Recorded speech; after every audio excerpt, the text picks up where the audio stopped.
Frédéric Antonetti qui a demandé hier à ses hommes à l'entraînement de soigner le replacement, le harcèlement, de vouloir le ballon, avec Jean-Marie de Zerbi qui s'occupait du gardien remplaçant Laurent Weber, le colmarien, et de Fabien Pifto. C'est parti pour le Paris Saint-Germain. Le ballon est dans les pieds d'Algerino, avec maintenant un petit voyage à gauche.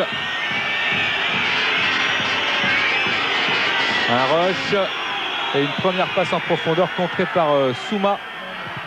Tchaichevski vers Chiliac, Goel, Camadini,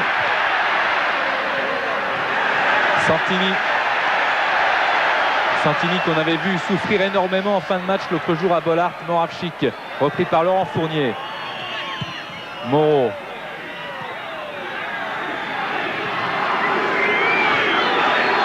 Avec un bon tacle de Pérez, je vous le disais, il est très offensif. Goel, ça revient dans les pieds, encore Goel, il n'y a pas de hors-jeu, c'est la but, non.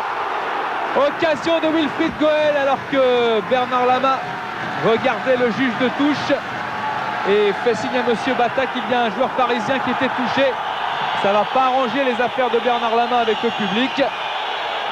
Première chaude occasion pour Bastia. On a vu comment Wilfried Goel avait bien tourné autour de l'action, alors qu'il n'y avait pas du tout hors-jeu sur cette action. Il était exactement sur la même ligne que Laurent Fournier.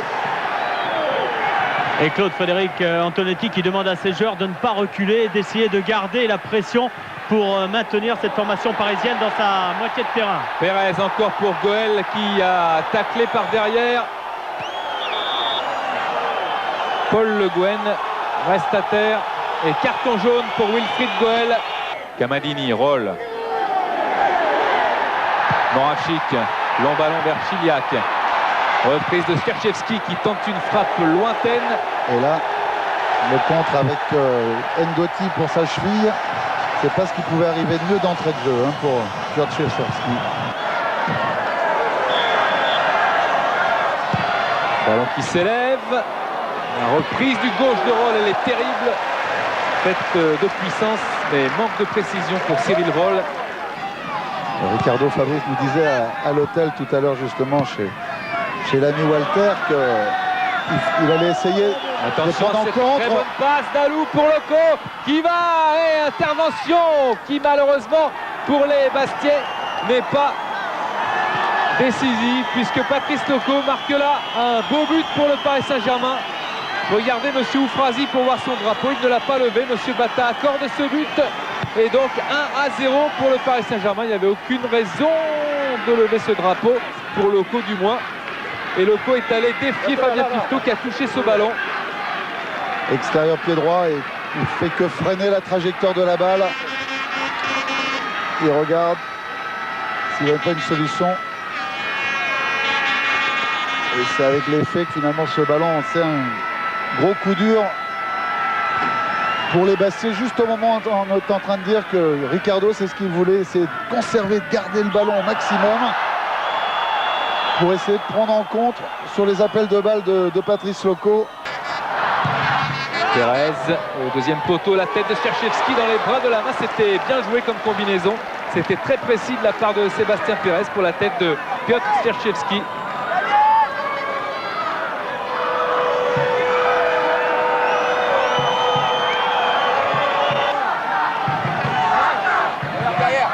Ballon qui s'élève bien au deuxième poteau. Camadini a remis dans le paquet. Goel. Non, c'est pas Goel, si. C'est Patrick Moreau de la tête.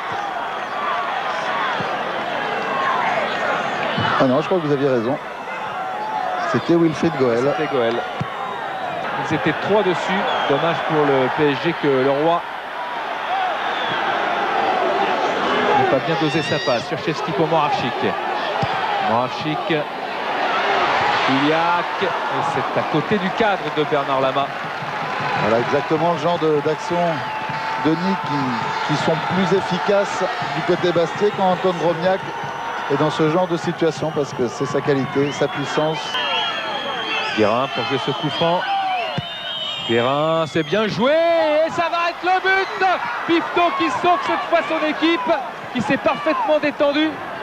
Oh, les occasions parisiennes, il y en a peu, mais elles sont très très dangereuses. Moravchik, encore un long ballon sur Goel. Et une semelle, un pied en avant sur Wilfried Goel dans les reins de l'ancien attaquant du Racing Club de Strasbourg. Ça fait mal, en plus c'est inutile, hein, voilà. Sur ce genre d'action, le joueur il est dos tourné au but, il suffit de le contrôler, ça sert à rien de mettre une semelle comme ça. Et ça devient un coup franc très intéressant pour Bastia avec Moravchik, avec Kamadini. Il a marqué un coup franc, Lubomir Moravchik, sur ses 4 buts inscrits pour l'instant dans ce championnat. Le mur à distance réglementaire. Vincent Guérin rappelé alors par M. Bata, très autoritaire. Et Armin Chiliak qui montre à M. Bata que le mur a gagné encore quelques centimètres. Moravchik qui enveloppe bien. Et c'est le but. Égalisation superbe de Lubomir Moravchik sur coup franc. Son 5e but de la saison, son 2e coup franc. Bernard Lama a c'est vrai touché le ballon, mais il n'a plus que l'accompagner en pleine lucarne. Bastia qui égalise 1-1. Il n'était que 4, m'a-t-il semblé, dans le mur parisien. Peut-être qu'il en manquait un, cette distance de jeu. Non, pourtant, il y avait un 5e avec Bernard Alou. Il touche Bernard Lama. Il doit se reprocher peut-être d'avoir eu le réflexe de vouloir capter le ballon plutôt que de penser seulement à le dévier en dehors des buts. Égalisation de Bastia sur ce coup franc magistral de Lubomir Moravchik. Le ballon qui a glissé un petit peu dans les mains ouvertes de Bernard Lama. Et Moravchik, qui avait marqué contre Guingamp, Marseille, Strasbourg et Nancy, ajoute un but. C'est un petit peu gourmand, Bernard, sur l'action. Ngoti. Alou est parti à gauche. Ah oui, il y a une belle ouverture à jouer pour Leonardo. Tête de Santini, Moreau est là et Cherchevski également. Pérez. Goel, il n'y a pas de hors-jeu. Attention, les Bastiais soutenus par leur public vont maintenant enflammer le stade avec ce centre. Deuxième poteau qui est raté d'Arien par Chiliak. Dans la course, il était un petit peu dépassé par la balle. Ouais, c'est exactement le style de jeu que veut Frédéric Antonetti. Tout à l'heure, il a rappelé Didier Santini sur le banc de la touche pour lui expliquer que la préparation était beaucoup trop longue derrière et qu'il fallait allonger un maximum et ensuite essayer de trouver la faille dans la défense parisienne, mais surtout essayer de passer cette moitié de terrain le plus rapidement possible. Et on a vu qu'à part le premier corner raté par Moravchik, pied droit, qui est allé dans le petit filet, à chaque fois, toutes les actions étaient dangereuses sur Jean Dac. La tête de Pérez dans les bras de Lama.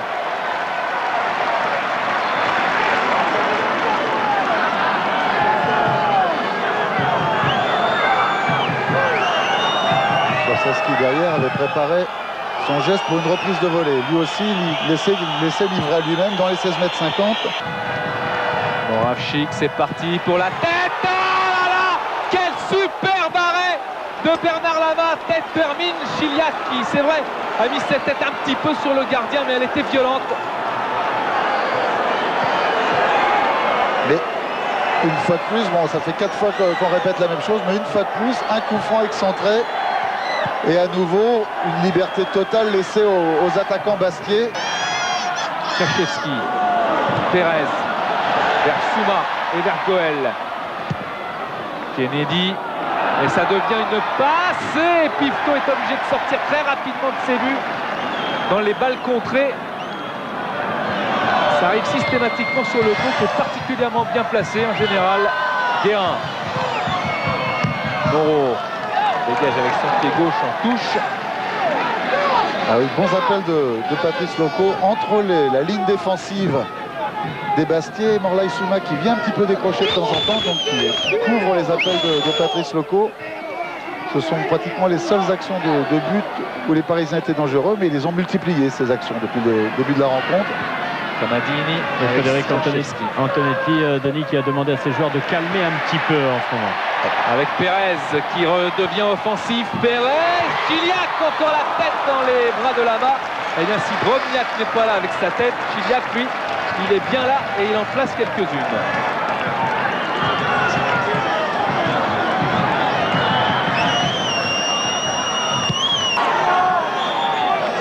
plongée du côté de Swiatkowski et Moravcik a finalement tenté sa chance tout seul. Il avait lu l'anticipation de Bernard Lama légèrement au deuxième poteau. Il a voulu frapper, le fouetter très très fort, premier poteau. Coup franc qui va se jouer alors que le temps réglementaire de cette première période est terminé. Maintenant le mur avec Moreau qui a remplacé Camadini dans ce mur. Guérin. Tous les Bastiais sont dans la surface. La frappe d'Ngotti, c'est largement à droite de la cage de Fabien Pisto, cette frappe de Bruno Ngotti qui avait vécu une journée difficile l'an passé ici à Fouriani puisqu'il avait été blessé après 1 minute de jeu. Et M. Bata siffle la fin de cette première période sur ce score, somme toute logique, d'un but partout entre le Bastia de Moravcik et le Paris Saint-Germain de Patrice Loco. Ouais, une bonne première mi-temps. Il y a eu 10 minutes où ça s'était un petit peu dégradé, ça s'est bien terminé.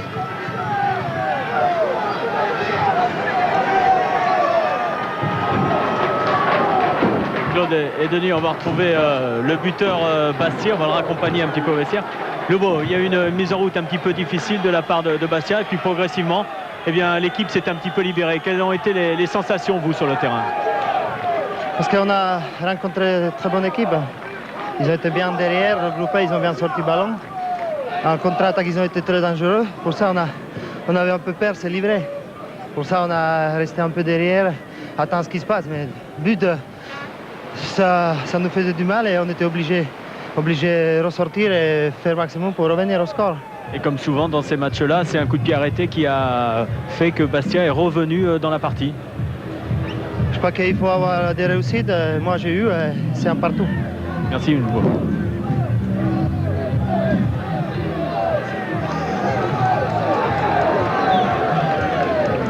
La joie de Lubomir Moravcik. Alors que les joueurs sont revenus. Fabrice, des changements? Apparemment pas. Non, non, pour l'instant, pas de changement. Les consignes de Ricardo et de Batz à la mi-temps. Essayer d'enlever un petit peu le pressing bastiais et donc d'allonger un petit peu le jeu dès qu'on l'a récupéré en défense. Essayer de sauter le milieu de terrain pour repousser cette équipe bastiaise et ne pas subir. Le Guen, Pérez. Camadini. Belle ouverture pour Goël, il n'y a pas de hors-jeu, a dit l'arbitre, monsieur Frazier. Oh, c'est le poteau. Parce qu'en fait, le centre, c'était plutôt un tir. Là aussi, Goël. Il avait joué l'interception. Là non plus, il n'y avait pas hors-jeu, on va voir. Bernard Lama fait un petit pas pour anticiper sur le centre. C'est l'arrière du poteau qui a renvoyé ce ballon de Goël.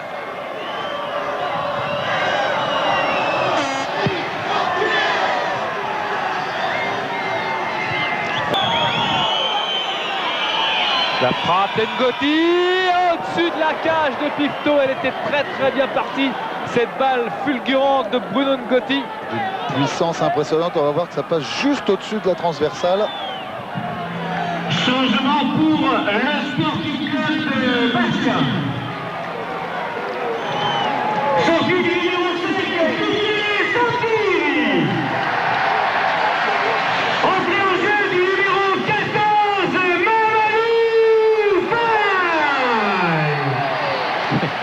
L'international sénégalais. C'est pas la peine que je vous l'annonce, le changement, Claude et Denis. Moravcik, alors qu'il y a un Parisien qui est à terre. C'est Bernard à lui. Camadini. Oh, elle est belle cette passe pour le tir en pivot de Chiliac, empêché par Algerino. C'est vrai qu'il y a quand même trop de laisser-aller dans ce... Oh là là, la frappe de Pouget, Pifto, la claquette décisive. Dès qu'il rentre, Pouget est dangereux, surtout que là, il a récupéré un ballon tout heureux qu'il était de le prendre. Un mauvais contrôle de la poitrine de Morlaï Souma. On voit, elle était cadrée cette balle. Hein. Et Pifto réussit juste main droite. Moravcik qui a effacé, Moravcik pied gauche, et c'est contré. Non. Attention de ne pas s'énerver entre Moravcik et... Oh là là, Lubomir Moravcik. Qu'est-ce qu'il a tort de s'énerver comme ça? Il l'avait fait déjà contre Koé. Il avait été exclu, il avait purgé 2 matchs de suspension déjà contre Koé. Lorsqu'il était à Nantes avec Saint-Etienne, Moravcik avait été exclu. Il a tort d'être nerveux, Lubomir Moravcik et Vincent Guérin. va répondre, c'est dommage.